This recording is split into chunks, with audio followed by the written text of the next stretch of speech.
tem alopecia areata convive com falhas ou até com a perda total dos cabelos. O problema afeta tanto homens quanto mulheres e pode se manifestar em qualquer idade. Até na infância, os sinais da alopecia podem aparecer. Agora imagine como é difícil lidar com esses sintomas, especialmente em certas fases da vida.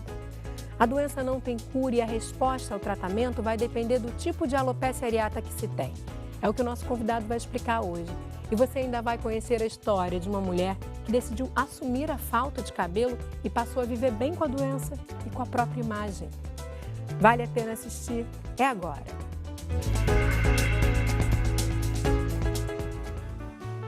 Olá, meu nome é Rodrigo Pirmez, eu sou médico dermatologista pela Sociedade Brasileira de Dermatologia.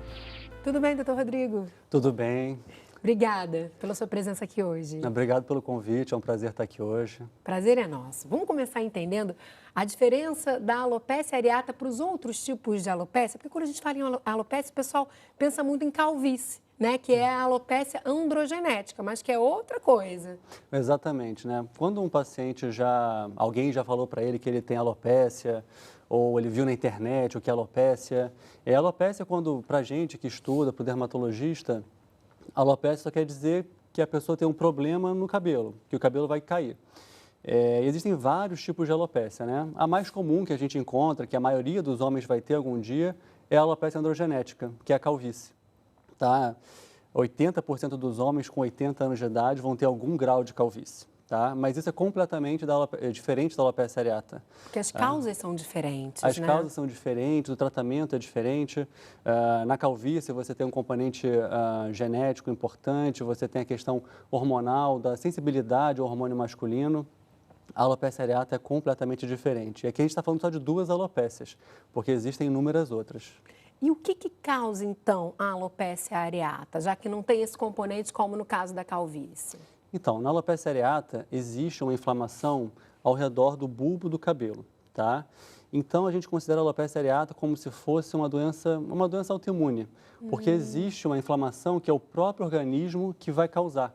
É como se o nosso organismo reconhecesse aquele bulbo do cabelo como se fosse um invasor, e aí ele começa a atacar. A gente tem até uma ilustração que vai facilitar na compreensão disso, porque a gente já falou aqui outras vezes no Ligado em Saúde também sobre doenças autoimunes, né? Então, na verdade, o mecanismo é mais ou menos o mesmo, né? Que é esse reconhecimento de um corpo estranho nesse organismo, né? Exatamente. A ideia é que, na verdade, ele reconhece um corpo que é self, que é dele, como se fosse não self, como se fosse exatamente um corpo estranho. A gente tem uma ilustração que mostra justamente esse processo do que é esse ataque, né? Esse ataque a esse bulbo capilar que leva a essa queda desse fio de cabelo. A gente está já mostrando, doutor? Excelente. Exatamente. Ali você consegue ver essas células inflamatórias que vão atacar justamente o bulbo do cabelo. E é muito interessante para o paciente ver esse tipo de alteração, porque quando a gente explica para o paciente, a gente pensa ali na raiz do cabelo, uma coisa tão pequenininha, mas a localização onde esse infiltrado inflamatório vai fazer toda a diferença. Se ele estivesse um pouquinho mais para cima, a alopecia ia ser completamente diferente. Tá? Então, quando você tem essa inflamação ao redor do bulbo do cabelo, que é a região que está produzindo a haste, o fio, o que acontece? Aquele cabelo, aquele folículo, não consegue mais produzir a haste, o fio de cabelo. Então, o que está ali vai cair, vai ficar mais fraco, pode quebrar, enfim, vai acabar caindo.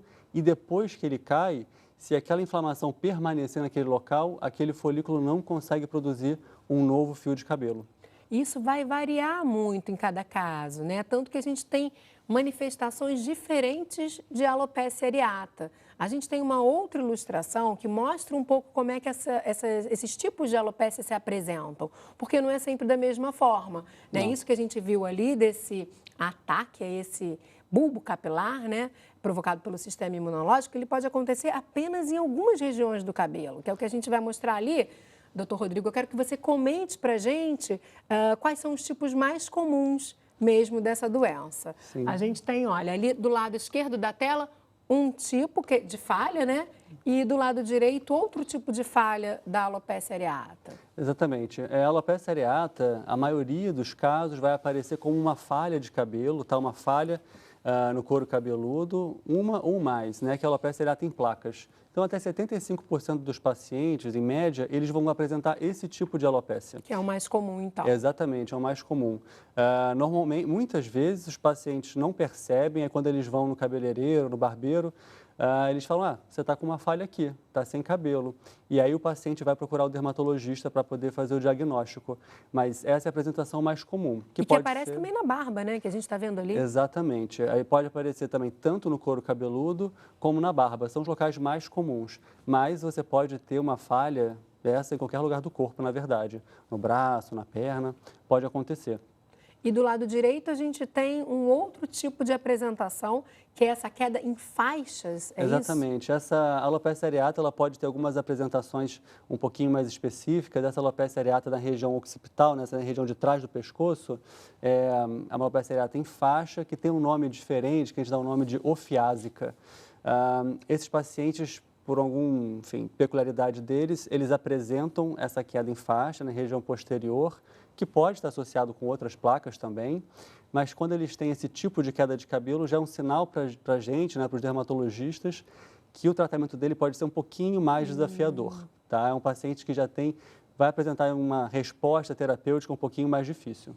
Tem diferenças, né? A gente vai falar disso daqui a pouquinho, mas antes eu quero mostrar um outro tipo, que é a alopecia areata total, que é a nossa próxima foto, que a gente vê ali já uma queda de todo o cabelo. Exatamente. Alguns pacientes, eles podem ter queda de 100% dos fios do couro cabeludo, tá? E aí essa apresentação, ela não é tão comum,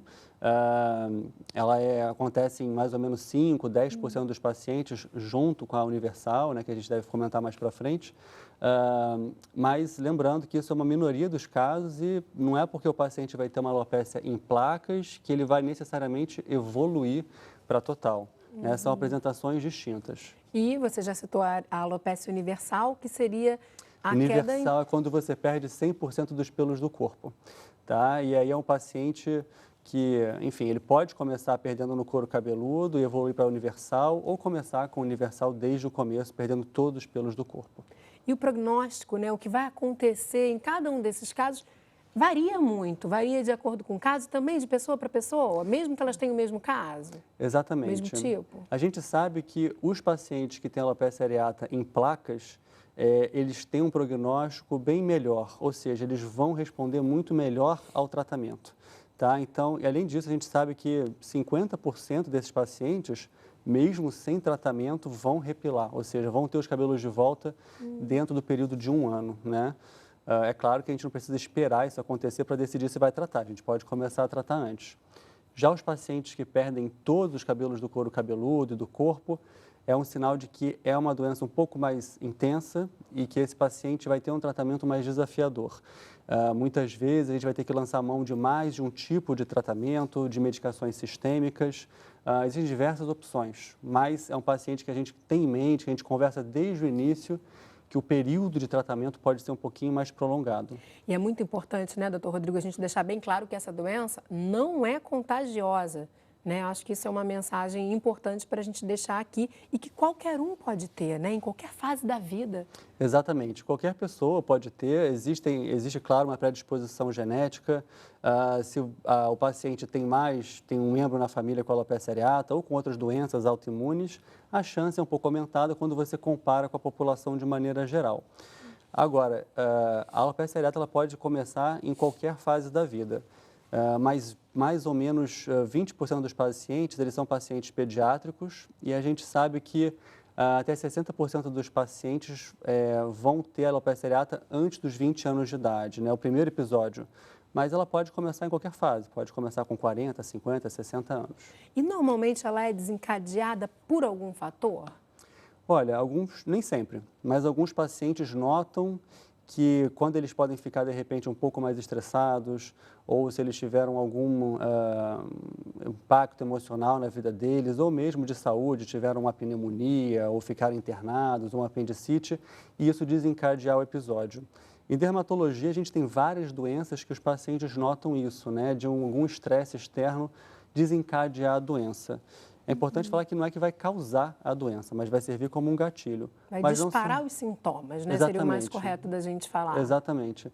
Mas não são todos os pacientes, né? Agora, se o paciente nota, olha, estou numa fase ruim, e comecei a apresentar mais uma vez a alopecia areata, ou apresentei pela primeira vez. É interessante fazer um acompanhamento em conjunto com um psicólogo ou até mesmo com um psiquiatra, dependendo do caso. E você falou da idade, né, em que isso pode acontecer. A gente pega ali justamente a juventude, a adolescência, infância. Eu fico imaginando que, especialmente para as mulheres, como isso deve ser difícil, né? E para crianças também, independente do sexo. Porque a gente está falando de uma cultura, a gente vive numa cultura que supervaloriza cabelo, aparência. Então, como deve ser delicado, né? Não, super delicado. Achei super interessante que você falou da infância. Tem uma faixa etária que é interessante de comentar, porque algumas crianças começam muito cedo, e aí isso começa com menos de 5 anos de idade. Muitas vezes a criança não tem nem percepção do problema com 5 anos de idade. Para ela está brincando com os amigos, ela é igual a todo mundo, o fato dela ter ou não ter cabelo não faz a menor diferença. Nessa fase, a alopecia areata incomoda muito mais os pais do que a própria criança. E aí a gente tem que conversar com os pais que, de repente, essa não é a melhor hora de tratar. Porque se você começar a tratar, você vai criar percepção da doença na criança. Agora, quando já começa a chegar na parte da adolescência e também da vida adulta, pode incomodar bastante. Quando é uma placa, muitas vezes a paciente consegue esconder com penteado. Agora, quando já são várias placas ou até mesmo o caso de total universal, certamente isso tem um impacto muito grande para o paciente, muito grande. A gente não pode menosprezar isso. Porque tem gente que pensa, é só cabelo. Não, mas isso para aquela pessoa, né, e dependendo justamente da fase da vida, nossa, vai ter uma consequência devastadora. Mas o sintoma, de fato, é a queda do cabelo. Ou você tem, em alguns casos, algum outro sintoma que possa vir associado, já que você falou, por exemplo, da relação com outras doenças autoimunes? Olha, a maioria dos casos a gente não tem nenhum sintoma associado. Muitas vezes até um achado, né? Como eu comentei, o paciente foi no cabeleireiro e aí encontraram uma plaquinha de alopécia. Poucos pacientes falam, olha, antes de cair coçou um pouquinho, ficou sensível, mas pode acontecer, não é muito comum.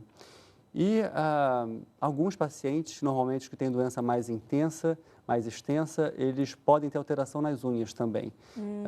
Mas isso não vai, enfim, são alterações que podem ser mais intensas ou não, mas são alterações apenas no formato das unhas, pode acontecer, mas são casos mais raros. Tá certo, doutor Rodrigo, eu vou fazer uma pausa aqui rapidinho, porque no próximo bloco a gente vai falar sobre diagnóstico e sobre o tratamento da alopecia areata. Não sai daí que a gente volta bem rapidinho.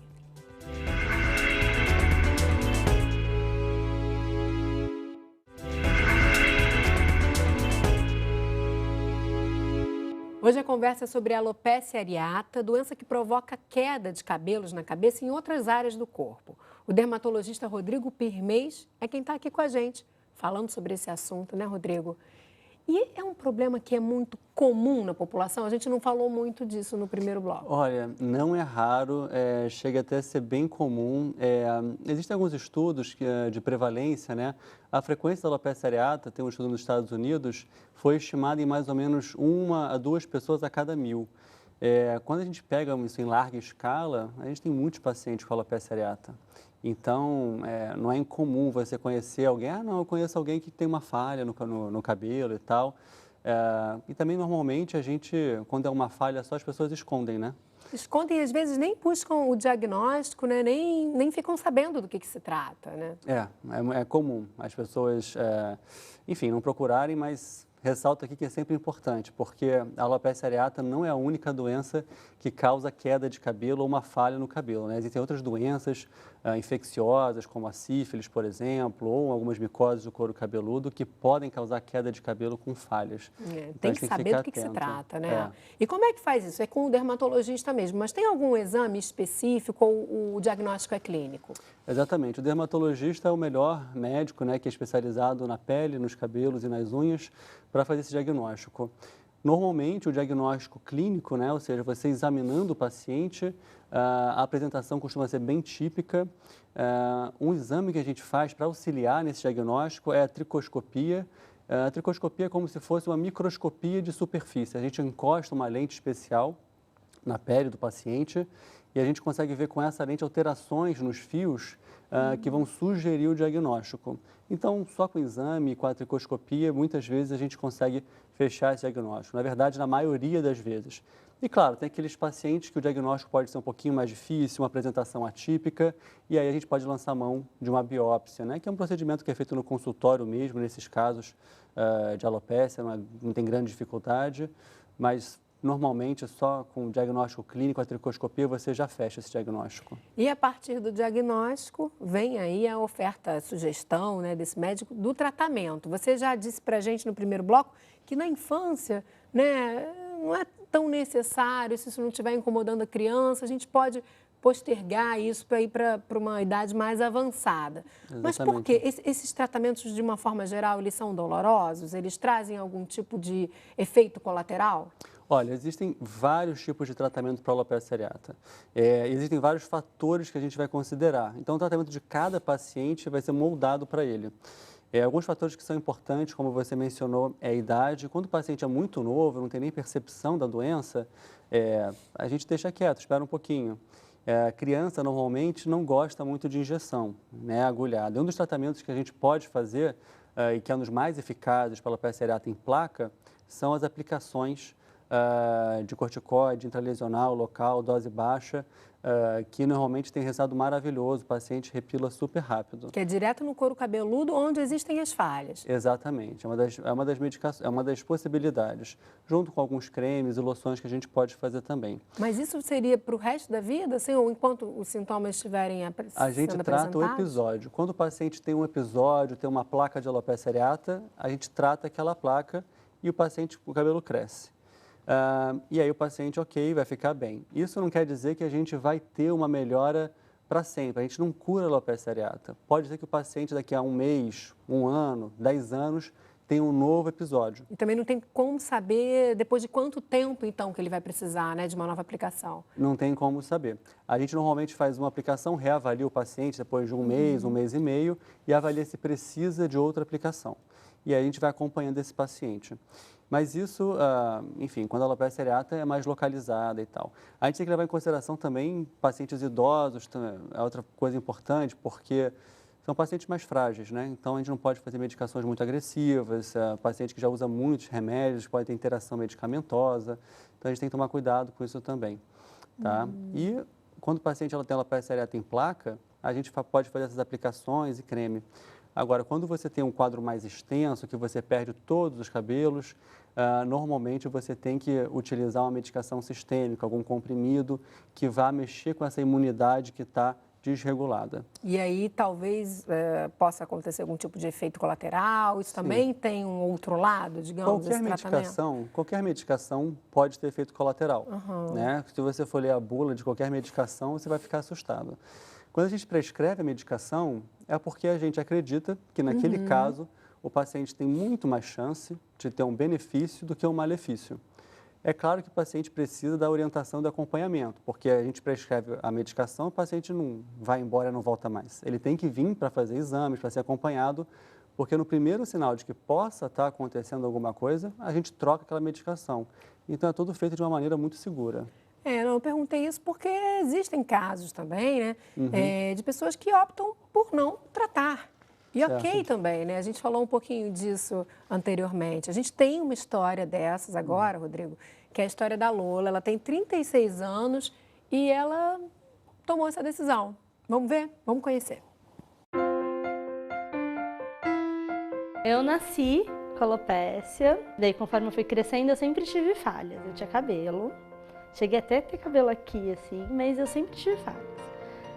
Tipo, né, quando eu era pequenininha, as falhas eram muito pequenininhas, aí quando eu fui crescendo, as falhas também foram crescendo. Isso foi até 18 anos, quando eu tive começou a cair uma falha gigante aqui, assim, não dava mais pra esconder.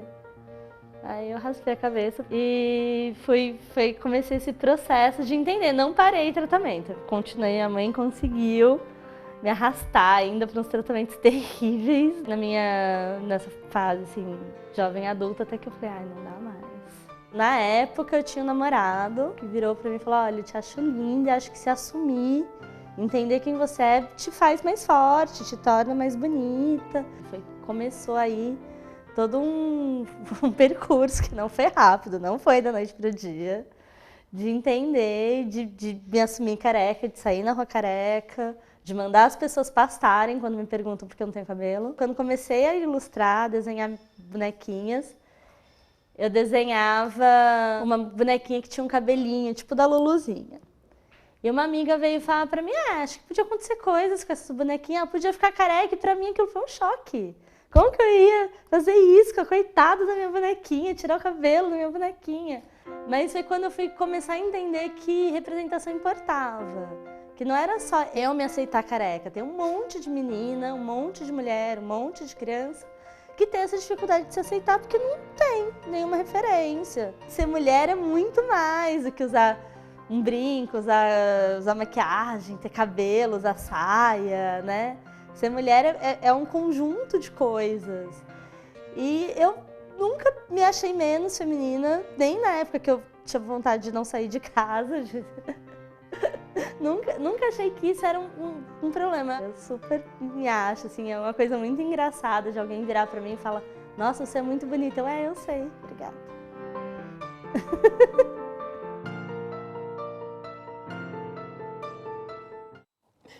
Legal também, né? Ela passou por toda uma fase complicada de tratamentos e se tornou uma mulher que decidiu também não tratar. Isso também é possível, né? Isso também é possível. O melhor tratamento é aquele que o paciente se sente bem.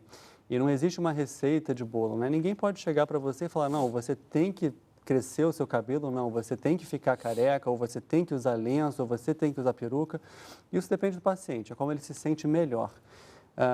É claro que isso tem que ser uma decisão informada, o paciente tem que estar consciente da doença que ele tem, da condição que ele tem. Eu digo isso porque hoje em dia tem internet, tem Google, e o pessoal pode jogar lá e falar, eu acho que eu tenho isso.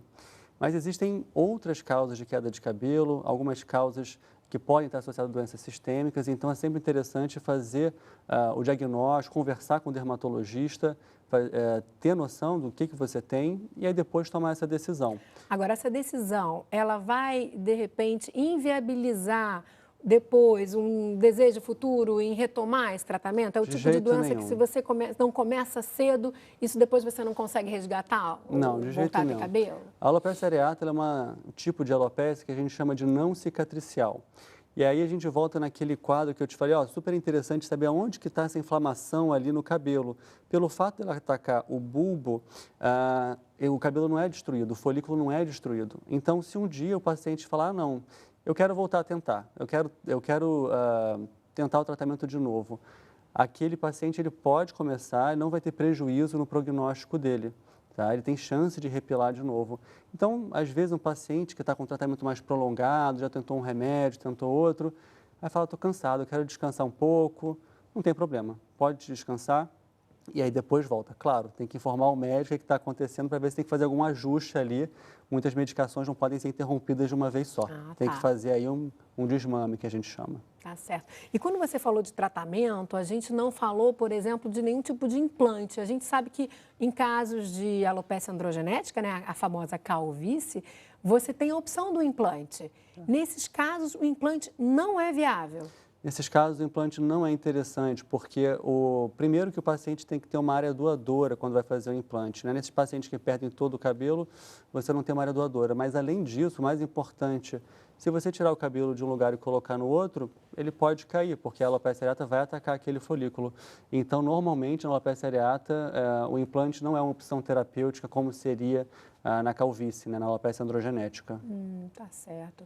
A gente chegou ao finalzinho do programa, mas eu acho que tem bastante informação aí para a pessoa optar por fazer o tratamento ou não fazer. Pode abusar também de penteados, você falou no caso de crianças, né, quando ainda tem ali uma falha mais concentrada, de uma forma ou de outra pode dar uma disfarçada, ou de repente até se assumir, como a gente viu o caso da Lola, linda, super empoderada, né, de sua condição feminina, que não depende dos cabelos. Muito obrigada pela sua presença, pelas suas informações, viu? Muito obrigado. Até uma próxima. E o programa de hoje termina aqui, mas se você tem alguma sugestão de tema, manda aqui pra gente. Envia para o ligado@canalsaude.fiocruz.br ou então ligue para o 0800 701 8122. Para rever programas antigos, você pode acessar o nosso site ou a página que a gente tem no Facebook. A gente se encontra e é no próximo Ligado em Saúde. Tchau, tchau.